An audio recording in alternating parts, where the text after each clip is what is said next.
Alhamdulillah bapak-bapak ibu-ibu, ibu kok datang ngisor niku pripun niki lho. Nek dalilipun niku makin dekat makin baik, Pak.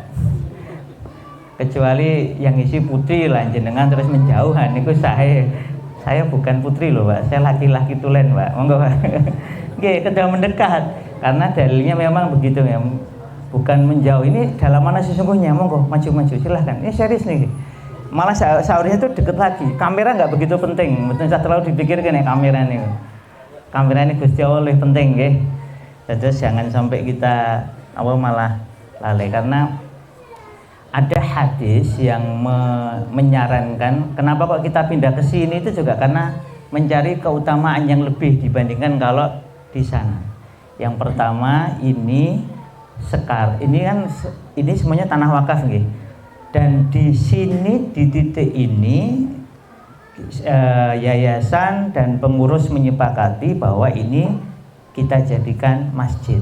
Nah, terus ini titik yang secara ruhiyah itu menjadi titik paling penting di rumah sajadah Sorolaten. Bahkan di yang Wirokraman juga tidak ada masjid. Di sini ada masjidnya. Dikumandangkan azan 5 kali sehari, ditegakkan sholat wajib 5 kali sehari. Nah, makanya ini titiknya menjadi lebih penting dibandingkan wilayah lain di kompleks ini. Kemudian yang kedua, agar terasa lebih lapang, kan kalau di sana kan yang datang sedikit kan kelihatannya sudah banyak, padahal yang datang sedikit. Maka ini kemudian dilapangkan, dilapangkan biar lebih luas, lebih lapang kita pindah ke sini. Dan agar bapak-bapak ya bisa lebih dekat. Makanya saya meminta tidak pakai kursi tapi pakai ngeten iki kemawon terus majelis ya, tempat untuk julus. Nah, kemudian jamaah sekalian, kenapa kok tadi saya meminta bapak-bapak mendekat, nggak usah jauh-jauh gitu nggih? Itu karena kita tahu namanya pun di kalangan para ulama hadis kadang disebut hadis Jibril. Sebenarnya hadis tentang malaikat Jibril itu banyak.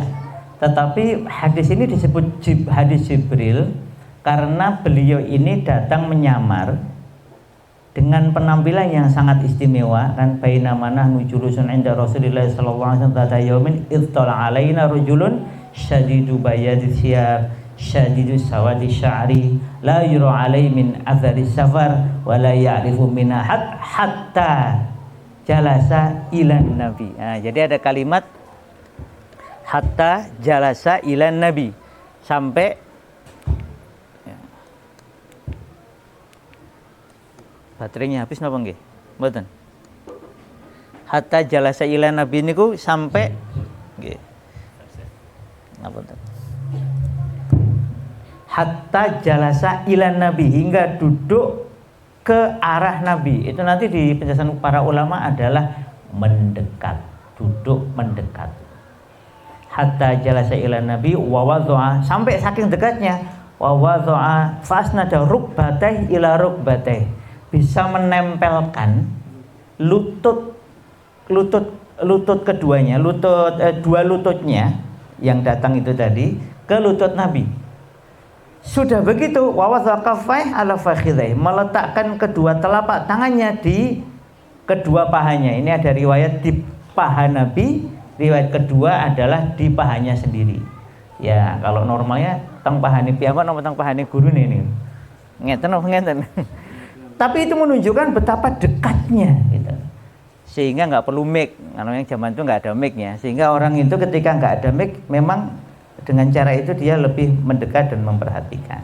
Ngoten nggih. Terus kita sareng-sareng belajar sekaligus kalau disiapkan sorenya kayak gini kan besok paginya para panitia nggak perlu nyiapkan lagi karena besok langsung bisa dipakai untuk jihadah. Jadi banyak manfaat dari kita memindah tempatnya di sini.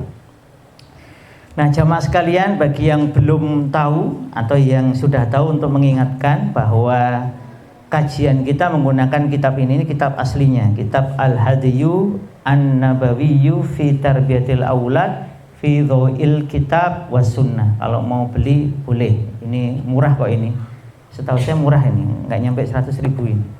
Padahal kitab pun asli yang rodok gagah ngoten nek betul ngeten kita nggih. Alhamdulillah. Ini seingat saya beli 2, satunya ada di perpus. Nanti bagi yang mau beli bisa kontak Ustadz Wahyu Kurniawan. Yang asli nggih. Ini juga asli terjemahan. Ini sudah diterjemahkan. Tidak semua ayat disebutkan anunya, napa niku disebutkan bahasa Arabnya. Kalau hadis sejauh yang saya ketahui hampir semuanya disebutkan hadisnya, maksudnya ditulis Arabnya. Ini bagus juga terjemahannya untuk membantu kita. Judulnya menjadi Panduan Lengkap Tarbiyatul Aulad. Ya meskipun ini tidak lengkap-lengkap banget sebenarnya, tetapi ini sangat membantu. Jadi jenengan kalau ada yang tertarik punya Arabnya, alhamdulillah bisa membeli. Bagi yang wah saya pokok aja lah, khatam dulu, paham dulu, nah ini silahkan nanti bisa beli. Kalau ini saya nggak tahu berapa ini, malah lupa saya. Belinya udah lama sekali nih, tahun berapa ini belinya sudah lama, khatamnya juga alhamdulillah sudah lama. Ini seingat saya khatam 2 kali. Pertama khatam baca sendiri, kedua khatam membaca bersama para pendidik Rumah Sajadah. Jadi ini kitab ini sudah pernah dikhatamkan bareng-bareng oleh para pendidik Sajadah. Nah, kitab yang ketiga ini sebenarnya ada Arabnya juga, di perpus ada Arabnya. Cuma tadi saya kok malah kepikiran bahwa yang tidak Arabnya ini Tarikh Makkah Al-Mukarramah. Nanti hubungannya erat dengan pembahasan kita kali ini. Karena kita akan membahas apa yang telah dilakukan oleh keluarga Ibrahim alaihissalam sehingga layak untuk dipuji oleh Allah Ta'ala. Satu di antaranya adalah menghidupkan kembali tanah Makkah. Ini Masya Allah, ini luar biasa ini. Dan berwarna ini asli belinya di Madinah kalau nggak salah ini saya belinya. Jadi walaupun sejarah Mekah belinya di Madinah. Karena waktu itu tokonya yang punya ini, jadi ada sejarah Mekah, ada sejarah Madinah. Baik yang bahasa Arab maupun yang terjemahan itu malah belinya di sana. Oh, ini nih, ternyata selain di Arab Saudi ada di Lahore, Pakistan. Oh nggak ada ya, Yogyakarta itu nggak ada tokonya sayang. Kalau ada kan cocok, kalau enggak ya nanti berarti ada potensi siapa yang mau menjadi resellernya. Ya. Jadi Bapak Ibu sekalian, kitab ini mengajak kepada kita untuk membahas pendidikan anak dari awal, bahkan sebelum anaknya ada sampai anak nanti dewasa. Jadi perbedaannya dengan beberapa kitab yang lain, buku ini mengajak kita untuk memikirkan pendidikan anak ba'dal baligh. Jadi setelah anak baligh, dia masuk ke usia remaja, apa yang harus kita lakukan? Makanya kadang disebut lengkap karena secara umum dia membahas pendidikan anak dari sebelum anaknya ada, yaitu memilih istri bagi para suami, sampai kemudian ketika anaknya sudah balik, apa yang harus kita lakukan. Nah, ini termasuk yang menarik dari kitab ini. Ini juga saya juga barusan beli buku yang baru tentang pendidikan anak. Cuma saya belum selesai membacanya. Nanti insya Allah setelah kita khatam kitab ini kita bisa membaca kitab itu. Kitabnya juga nggak begitu tebal, dan kitab itu juga membahas bagaimana pendidikan anak setelah baligh. Jadi sangat menarik untuk kita gali lebih dalam. Nah, jamaah sekalian, kitab ini memulai dari ahamiyah, dari urgensi tarbiyatil aulad fil Islam, urgensi mendidik anak di dalam Islam. Menariknya ketika bicara ahamiyah tarbiyatil aulad fil Islam, itu muallif kitab yaitu Syekh Al-Qahtani itu ngajak kita untuk memperhatikan bagaimana perhatian al-anbiya wal mursalin ala tarbiyati ahdihim wa auladihim. Betapa memperhatikannya, betapa perhatiannya para nabi dan para rasul terhadap pendidikan keluarga dan anaknya. Jadi ini unik nih, karena saya belum menemukan di kitab yang lain diawali dari contoh-contoh teladan fil Qur'anil Karim tentang orang-orang pilihan, bagaimana mereka sangat memperhatikan dalam mendidik keluarga dan anaknya. Jadi bukan hanya anaknya, tapi keluarganya dulu. Ala tarbiyati ahlihim, keluarganya dulu baru auladihim. Jadi di sebagian riwayat memang ahlun itu makna khususnya adalah istri. Jadi kalau maksudnya suami yang sedang diajak bicara, maka itu adalah istrinya. Kalau istri berarti adalah suaminya sebelum auladihim, sebelum anak-anaknya. Kita sudah membahas tentang Nuh alaihi salam.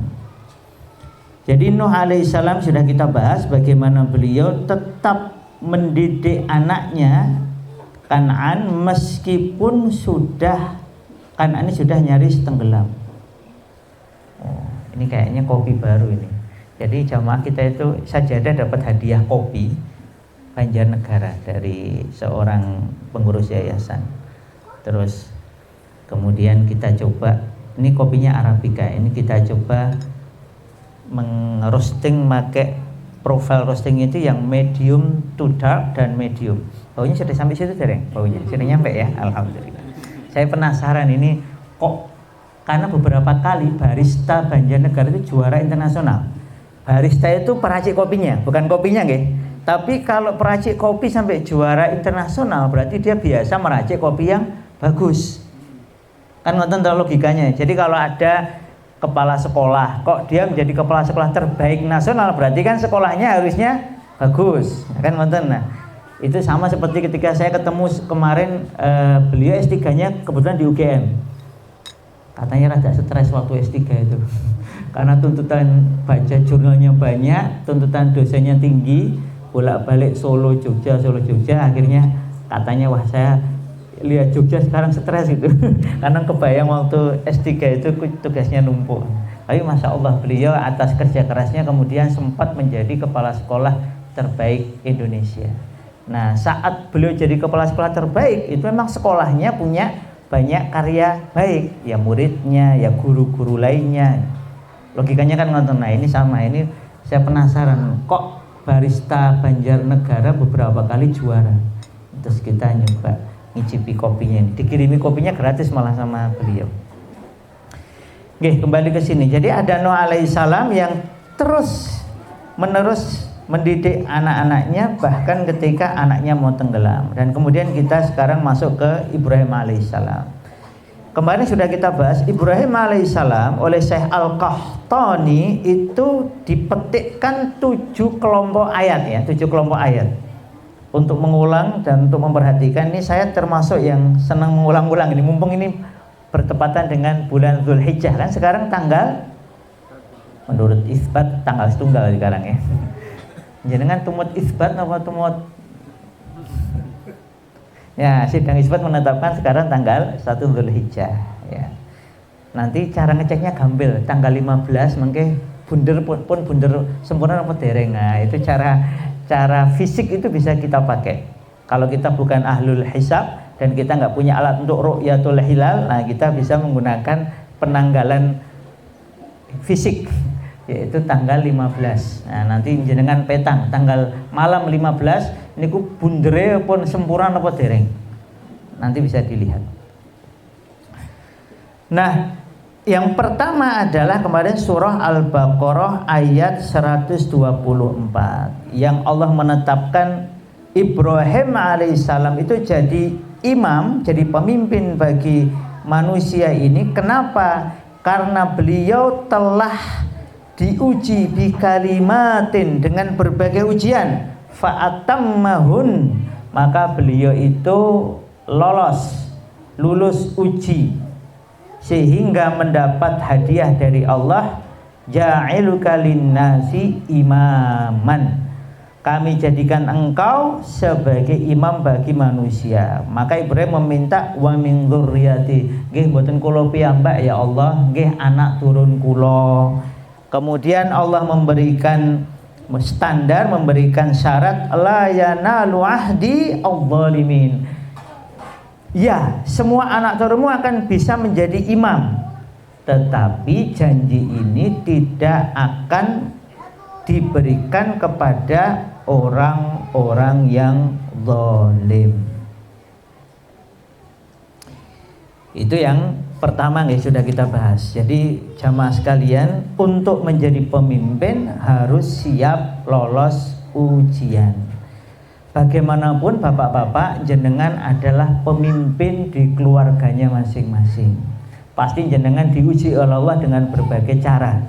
Dan kita doakan, kita berharap semua bapak-bapak yang hadir di sini maupun yang tidak hadir, yang anak-anaknya dititipkan di sajadah, semuanya masuk kategori yang lolos ujian sehingga layak dijadikan imam bagi orang-orang beriman. Kemudian yang kumpulan ayat kedua yaitu surah Al-Baqarah juga ayat 127 128. 127 128 ini sengaja saya ulang untuk menjadi pengingat bagi yang kemarin sudah datang, tolong diingat baik-baik, bagi yang belum tolong dicatat dan dijadikan ingatan yang baik. Yaitu Ibrahim alaihissalam diperintahkan untuk meninggikan al-qawaid minal bait, meninggikan fondasi al-bait, yaitu Baitullah Ka'bah fil Makkah bersama Ismail. Ini menarik. Jadi bapak mengajak anak bangun rumah Allah, bangun masjid dengan tangannya sendiri. Setelah selesai tugas itu, kemudian Ibrahim berdoa, Rabbana taqabbal minna innaka antas sami'ul alim. Setelah menyelesaikan tugas kebaikan, Bapak Ibu, kita disunahkan atau dicontohkan oleh Ibrahim meminta agar apa yang sudah kita lakukan ini diterima sebagai amal soleh di sisi Allah Ta'ala. Jadi setelah jenengan amal soleh suatu, bangun rumah, bangun masjid maupun yang lainnya, kalau di sini khusus bangun masjid sebenarnya nggih. Tapi bangunan apapun yang kebaikan atau amal kebaikan apapun, berdoalah agar amal tersebut diterima oleh Allah Ta'ala. Kemudian beliau meminta agar keduanya dan anak turunnya ditetapkan Allah sebagai hamba-hamba yang berpasrah diri kepada Allah. Lalu beliau meminta agar ditunjukkan tata cara beribadah, khususnya tata cara haji, dan kemudian diampuni segala dosanya. Namanya orang itu pasti ada kurangnya, ada salahnya. Maka jangan pernah kita merasa cukup. Maka kemudian ketika kita merasa sudah beramal soleh dan tetap merasa ada kurangnya, maka kita meminta kepada Allah, wa tub alaina innaka antat tawwabur rahim, minta taubat kepada Allah Ta'ala. Niku kumpulan kedua. Kumpulan ketiga surat Al-Baqarah lagi ayat 131 132. Yaitu Allah perintahkan Ibrahim alaihissalam untuk aslim, untuk berpasrah diri kepada Allah. Maka Ibrahim jawab, aslamtu li rabbil alamin. Jamaah sekalian, kata al-alamin ini menarik karena memang Ibrahim alaihissalam itu sebelum sampai ke tempat hijrahnya, yaitu Baitul Maqdis, itu disebutkan bahwa Ibrahim alaihissalam menyebut wilayah ini, Allah menyebut wilayah itu, dan Ibrahim kemudian ikut menyebutnya karena memang itu perintah Allah, sebagai ilal ardillati barokna fiha lil alamin. Jadi Allah perintahkan Ibrahim alaihissalam itu hijrah ke suatu wilayah yang kami berkahi, yaitu Allah berkahi daerah itu, wilayah itu lil alamin, untuk alam semesta. Di dalam ayat ini Allah perintahkan Ibrahim untuk aslim, untuk berpasrah diri kepada Allah, dan beliau menjawab dengan kalimat aslamtu li rabbil alamin.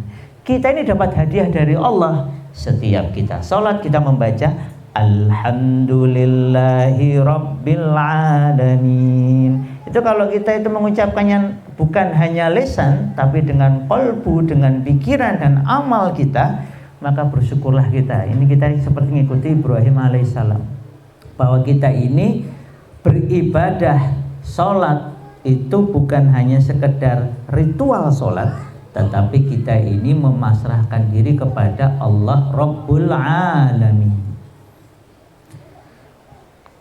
Kemudian Ibrahim alaihissalam mewasiatkan kalimat aslamtu li rabbil alamin, maksudnya tauhid, iman kepada Allah Ta'ala ini kepada anak turunnya sampai anak turunnya ya Ishak, Ismail, Ishak juga kepada Yakub.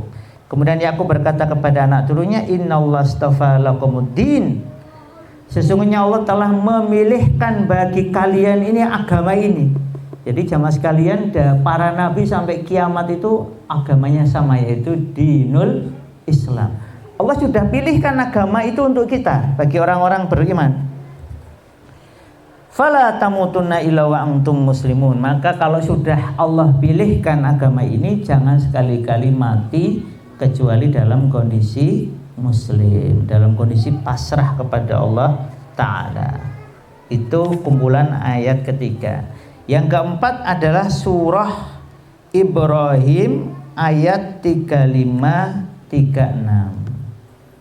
Jadi Allah Ta'ala memuliakan Ibrahim alaihissalam, ada surat khusus tentang diberi judul dengan nama beliau. Surat keberapa nih Pak? Surat Ibrahim nih 14. Ibu langsung 14. Bapak dereng hafal?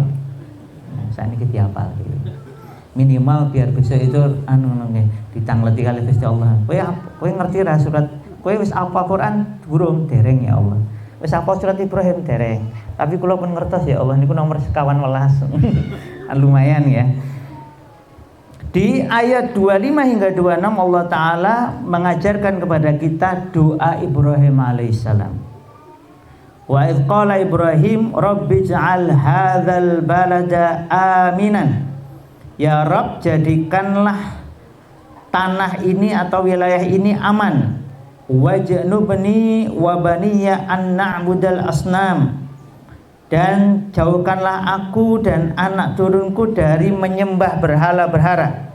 Rabbi innahunna adlalna katsiran minan nas faman tabi'ani fa innahu minni wa man 'asani fa innaka ghafurur rahim.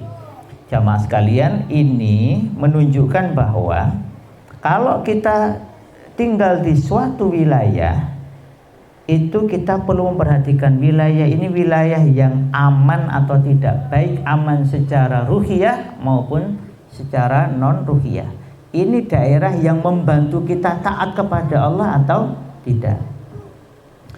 Maka menetapkan tempat tinggal yang membantu kita untuk menaati Allah, menjauhkan kita dan anak turun kita kelak dari menyembah selain Allah, itu bagian dari tanggung jawab para bapak. Ini ada riset ini. Nah, ini risetnya serius ini sangat serius risetnya. Jadi ada riset tentang kondisi muslimin saat hijrah ke negeri non Islam. Jadi ngeten. Ini riset yang sebagian ulama mengatakan betapa pentingnya doa ini bagi para bapak, para kepala keluarga. Jadi riset ini mencermati keluarga-keluarga muslim yang dalam kondisi tidak sadar dakwah itu pindah ke negeri-negeri non muslim, ila daril kufar. Jadi tidak sadar dakwah, tidak siap dakwah. Beda ya kalau saya mau ke satu negara yang jelas di situ non muslimnya banyak, negeri kafir, diperintah dengan hukum-hukum non Islam, tapi kita sengaja ke sana untuk dakwah. Itu beda dengan pokoknya ke sana ngapain? Ya kerja, ya kuliah, atau cari penghidupan yang lebih baik, atau ya pokoknya bukan urusan dakwah. Riset ini membuktikan keluarga-keluarga yang ke tempat-tempat tersebut tidak dalam kondisi penyiapan dakwah, itu di generasi ketiga rata-rata mohon maaf murtad, berkurang. Generasi ketiga nih, pertama dia masih aman, anaknya masih aman, begitu cucunya, apalagi setelah cucunya itu banyak yang kemudian beralih agama. Oh, kalau kita sebut nama tokohnya jenengan mungkin kaget. Jenengan tahu apel kroak itu? Menemunya siapa itu? Itu bapaknya itu Habaib. Dalam riwayat itu bapak itu masih turunnya Rasulullah Sallallahu Alaihi Wasallam.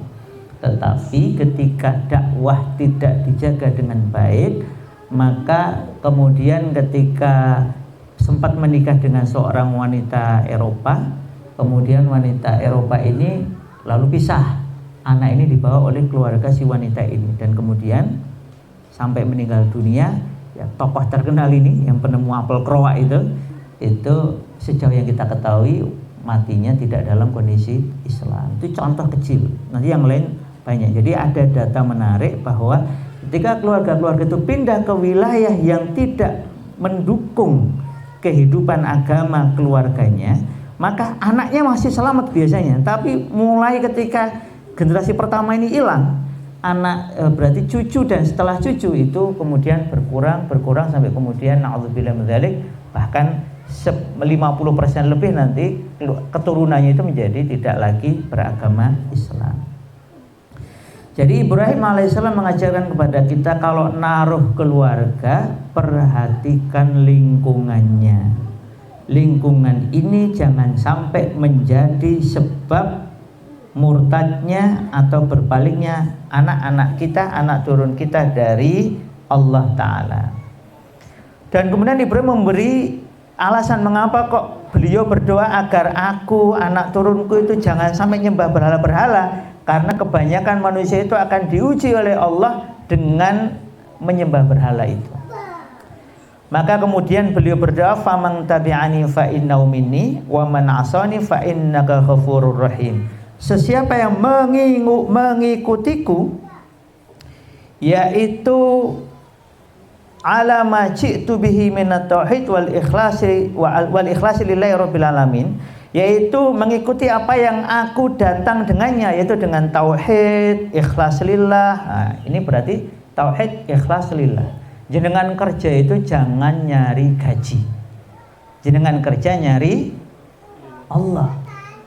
Bahwa dapat gaji itu kita yakin gaji atau pendapatan bukan dari majikan kita, bukan dari perusahaan kita, tapi dari Allah. Wasilahnya, sarananya melalui perusahaan, melalui lembaga, melalui majikan. Itu sarana.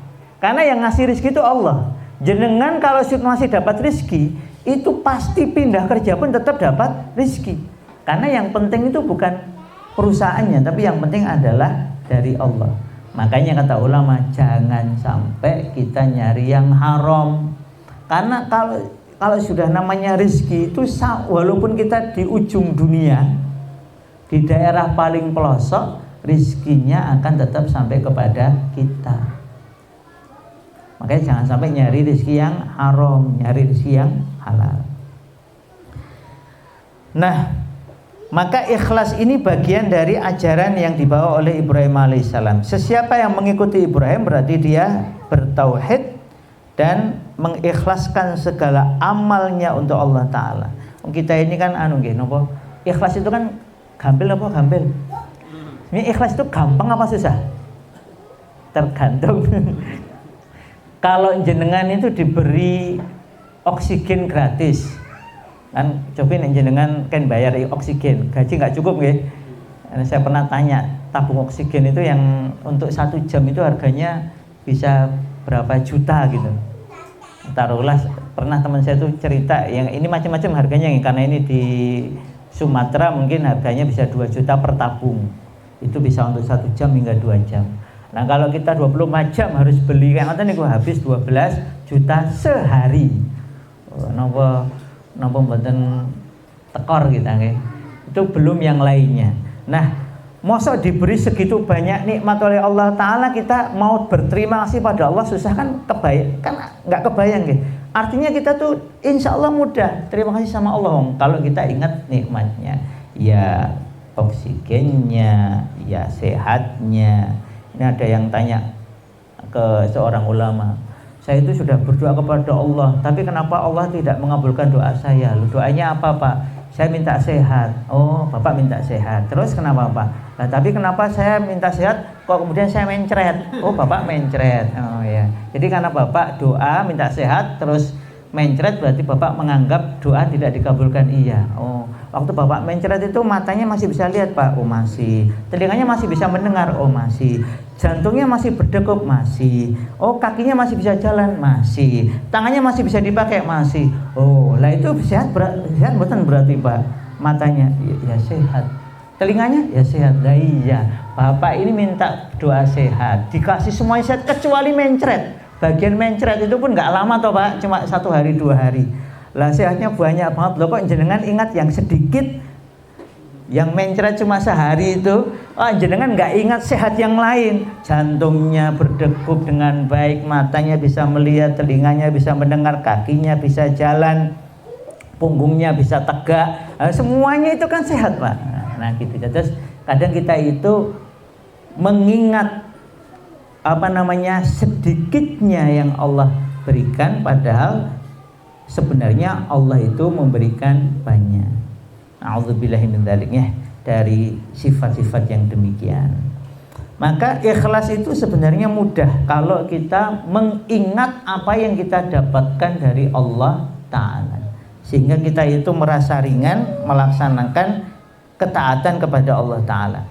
Menariknya Ibrahim alaihissalam itu ketika bicara waman asoni, sesiapa yang menyelisihiku, maksudnya itu tidak ngikuti aku, tidak, yaitu tidak menyembahmu ya Allah, tidak mengingatmu ya Allah, tidak beribadah kepadamu ya Allah, fa innaka ghafurur rahim. Maka kata ulama, ini adalah tanda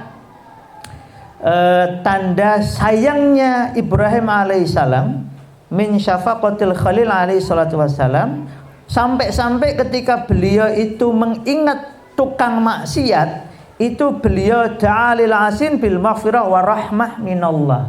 Jadi ini tukang maksiat saja itu Ibrahim, ya Allah nek sing maksiat itu ya Allah jenengan ampuni kemawon.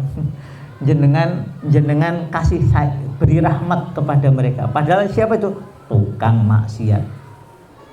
Jadi tukang maksiat itu kalau menurut Ibrahim, karena Ibrahim paham bahwa Allah itu sama sekali tidak terpengaruh oleh kemaksiatan kita. Jadi mohon maaf nggih bapak-bapak nggih, ibu-ibu nggih, seluruh Indonesia ini maksiat, korupsi, mulai pokoknya semua maksiat dilakukan oleh orang Indonesia, itu tidak mengurangi sedikit pun kekuasaan Allah. Ini penting untuk kita ingat, sehingga kita itu nggak terganggu, nggak tergoda. Umumnya ngeten, seluruh dunia sekarang pro Israel umumnya pun, dengan kejahatan Israel itu semuanya pro Israel, atau ekonomi dunia kenyataannya dikuasai oleh pro Israel. Kita pakai WhatsApp, niku WhatsApp bikinan sinten? Pro Israel. Kita pakai Instagram, Facebook, Twitter, apa mulai? Google, pro Israel standar kan? Saya umroh itu di sampingnya ada Carrefour, ada KFC, kok lari semua itu pro Israel padahal. Nah, tetapi itu enggak sama sekali, semua itu tidak mengurangi kekuasaan Allah. Maka Ibrahim paham ini, maka beliau itu mintanya, Allah sing tukang-tukang maksiat itu jenengan ampuni kemauan, jenengan itu enggak terpengaruh kok sama maksiat mereka. Allah loh ya, ini sekali lagi dari sisi Allah. Allah itu sama sekali tidak terpengaruh dengan kemaksiatan makhluknya. Semua makhluk maksiat itu enggak mempengaruhi kekuasaan Allah. Semua makhluk taat juga tidak menambah kekuasaan Allah. Allah itu tidak terpengaruh sedikit pun dengan kondisi kita. Allah itu yang menciptakan kita. Nah, oleh karena itu wajar. Dengan kepahaman itu Ibrahim meminta hamba-hamba yang tukang maksiat itu diampuni. Ini menunjukkan kekuasaan Allah itu sekali lagi mutlak kepada hambanya, sehingga Ibrahim meminta agar yang tukang maksiat ini diampuni. Tentu saja Allah akan mengampuni hamba-hambanya walaupun dosanya sepenuh bumi, selama hamba itu kembali kepada Allah Ta'ala. Maka kata ulama begini nih, wallahu tabaraka wa ta'ala arhamu minhu bi'ibadih. Dan ini Ibrahim itu sayang betul sama hamba-hambanya Allah, orang-orang yang tukang maksiat, agar diampuni. Nah kata ulama, dan Allah lebih sayang kepada para hambanya dari Ibrahim alaihissalam. Jadi Ibrahim itu sayang betul sama umat manusia ini, sehingga meminta ampun kepada tukang maksiat. Dan kata ulama, dan Allah itu lebih sayang kepada hamba-hambanya ini daripada Ibrahim alaihissalam. Jadi kita tuh takjub dengan kehebatan Ibrahim, kasih sayangnya kepada manusia. Oh, itu belum ada apa-apanya. Allah itu lebih menyayangi kita daripada Ibrahim alaihissalam. Sehingga Allah tidak akan mengadab hambanya illa man tamarrada alaih, kecuali yang murtad, kecuali yang sampai mati itu sengaja menyelisih agama Allah. Jadi ada orang, dia dosanya sepenuh bumi, seluas samudra, dan tetap beriman kepada Allah, nanti dia akhirnya dapat ampunan. Ya ada yang masuk neraka dulu, ya, dengan tertarik monggo silahkan daftar calon penghuni neraka biar bisa cerita sama temennya. Kalau saya ketinggalan kok mboten tertarik nih. Itu saya kita banyak, dosa saya banyak, tapi nek kon mlebu neraka ketinggalan kok mboten tertarik. Makanya dulu Abu Nuwas, yang kita nyebutnya Abu Nawas, itu kan tukang mabuk itu, tapi imannya Masya Allah. Maka beliau bikin syair al-i'tiraf gitu. Ilahi lastu lil firdausi ahlan. Jadi kalau mau tobat pakai syair ini bagus tuh. Ilahi lastu lil firdausi ahlan, ya Allah, kula niku mboten pantes dados penghuni surga firdaus. Wala ahla alan naril jahim, wala aqwa alan naril jahim. Tapi saya juga enggak kuat ya Allah, nek kan mlebet neraka dibakar niku kula nggih mboten kuat. Nah, itu luar biasa itu. Dan memang menurut riwayat Abu Nuwas itu wafatnya dalam kondisi iman kepada Allah Ta'ala. Ya, kita doakan semoga Allah ampuni segala dosa beliau dan dimasukkan jannah. Nah itu adalah kumpulan ayat keempat. Yang kelima adalah surat Ibrahim ayat 37 sampai 40. Ini cukup panjang nih. Ini menegaskan kembali tentang pentingnya tempat tinggal bagi keluarga kita. Rabbana inni askantu min dzurriyyati biwadin ghairi dzi zar'in 'inda baitikal muharram. Oh, luar biasa ini. Ya Rabb kami, sesungguhnya telah aku tempatkan sebagian anak turunku di lembah yang tidak memiliki tanaman, di sisi rumahmu yang mulia, yang suci, yaitu di samping Masjidil Haram, di samping Ka'bah. Jadi kalau pakai ayat ini sebagian ulama memberi penjelasan, kalau jenengan nyari rumah itu yang dekat tempat ibadah. Teng ayat ini dekat masjid, maka jenengan harus menghubungkan rumah jenengan ini dengan masjid terdekat. Nah, silahkan ditetapkan ya, jenengan kan sudah punya rumah. Nah, mana masjid yang jenengan mau hidupkan? Rabbana liyuqimus shalah. Kenapa kok saya tempatkan sebagian anak turun saya? Yaitu di sini maksudnya adalah Hajar bersama Ismail jauh-jauh dari negeri Syam dibawa ke Mekah. Ini tentu saja atas perintah Allah. Tetapi ini pelajaran bagi kita bahwa Ibrahim mengikuti perintah Allah itu. Standar Allah adalah kamu pindahkan keluargamu dari satu tempat yang baik ke tempat baik yang lain. Dari sisi Masjidil Aqsa ke sisi Masjidil Haram, kan sama-sama sayanya. Ya, ini tentu saja ini kalau pakai standar kita berarti jenengan boleh pindah. Saya juga mengikuti ini. Dulu saya tinggalnya di barat Masjid Jogokarian. Terus pindah teng Wirokraman, itu juga di sisi Masjid Wirokraman. Ini alhamdulillah dapat di sini juga di sisi Masjid Sorolaten. Ini yang agak tantangan itu yang di Kulon Progo. Itu juga, tapi sama, kita pokoknya nyari yang mana nih masjidnya. Kalau nggak ada masjid, kita bangun masjid. Maka Allah Ta'ala tunjukkan kepada kita bahwa kalau kita nyari tempat tinggal untuk keluarga kita, dekatkan dengan rumah Allah. Untuk apa? Liyuqimu as-sholat, agar keluargaku ini ya Allah mau menegakkan sholat. Nanti doanya Ibrahim kan ngoten nggih, Rabbi ja'alni muqimas sholati wa min dzurriyyati Rabbana wa taqabbal du'a. Faj'al af'idatan minan nas tahwi ilaihim warzuqhum minas thamarati la'allahum yashkurun. Dan jadikanlah hati-hati sebagian besar manusia itu cenderung kepada mereka, dan berilah mereka rezeki dari bebuahan agar mereka senantiasa bersyukur. Nyari tempat tinggal yang dekat dengan masjid agar anak turun kita itu menegakkan sholat, dan jadikanlah manusia-manusia itu mau kepada mereka ini, baik kepada keluarga kita maupun kepada masjid atau tempat tinggal keluarga kita ini, dan kemudian berilah mereka rezeki yang halal dan thayyib. Satu di antara rezeki yang halal dan thayyib itu adalah minas samarat, dari jenis buah-buahan. Ini kata ulama, ayat ini menunjukkan bahwa Allah mengabulkan doa Ibrahim alaihissalam, yaitu Allah jadikan hati-hati manusia itu senantiasa nyambung dengan keluarga Ibrahim, dan juga nyambung dengan tempat tinggal keluarga Ibrahim, termasuk di sini itu Makkah. Kan kita ini nggak kurang-kurang ya, tiap bulan, tiap tahun. Sekarang berapa nih jamaah haji? Ngempal itu pinten juta nih? Ada yang tahu berapa juta yang saat niki haji ini? Tapi ya saking semangatnya ada yang pakai visa tidak non haji, ketahuan. Saya nggak tahu, kalau nggak ketahuan sebenarnya baik-baik saja itu.